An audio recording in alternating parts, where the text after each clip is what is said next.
Investigators say Douglas Bennett went on the run using a stolen identity to start a new life. Do you know who this man is, Mr. Bennett? That name wasn't familiar to you. No, I just knew him as Doug. Newly released documents state Bennett was convicted of robbery, rape, kidnapping, and sexual assault in 1975. But he skipped his court sentencing in Connecticut, fleeing to Florida instead. The feds say Douglas Bennett lived here on Chateau Drive, a quiet street in Clearwater.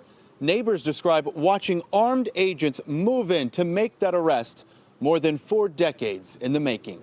They waited for him to pull out and come down the street, and then they stopped him and then held him at gunpoint to bring him back. Records show Bennett assumed the identity of a 5-year-old who died in 1945. His true identity only revealed after federal agents say he applied for a passport renewal in 2016 using false information. Fingerprints confirmed the alias GE was in fact Douglas Bennett. It's unbelievable.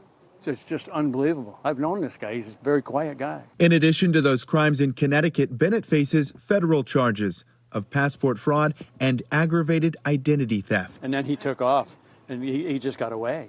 I mean, that's not right. Someone has to pay. How do you hide your true identity for so long? Back with us, Donald Schweitzer and Joe Ested, our Crime Time law enforcement experts tonight. Donald, how do you hide your identity for 40 years? Benny, I've got one word for this guy. Oops. You know, it just shows you that people on the lam tend to let their guard down eventually. You know, hiding from the police isn't as easy as it looks. You know, you've got to assume a different identity, change your appearance, blend into the community, and you got to live a simple life. You can't travel where they're going to be taking your fingerprints.